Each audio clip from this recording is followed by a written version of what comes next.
করি, সমস্যা নাই। আমি কিছু বলছি না, আমি তুই তোমার বাসায় যাও। বাংলাদেশের আইন কতটা জঘন্য হইলে এর মতো একটা মহিলা ধর্ষণ মামলা আমাকে দিতে পারে? 50 বছরের একটা মহিলা আমাকে ধর্ষণ মামলা দিচ্ছে। তাকে কিভাবে ধর্ষণ হয়? তোকে কিভাবে ধর্ষণ হয়? সেটা তুই কোর্টে যে প্রমাণ করিস। কোর্ট তো তোর কি না, তোর বাপের না কোর্ট? তোর বাপ আর্মিতে, তোর ভাই আর্মিতে, তোর জামাই আর্মিতে, তোর 2টা জামাই আর্মিতে।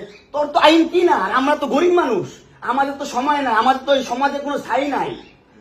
আমরা তো সমাজের ময়লা আবর্জনা, আমরা এই সমাজে।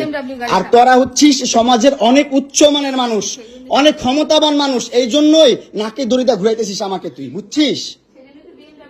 হ্যাঁ, বিএমডব্লিউ নিয়ে যোগ্যতায় চালাই, তোর টাকা দিয়ে চালাই না, যে যোগ্যতা চালাই, কামাই করে চালাই। হ্যাঁ, বড়লোক হইতে পারবো না?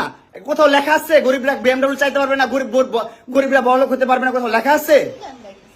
হ্যাঁ, কোথাও লেখা আছে?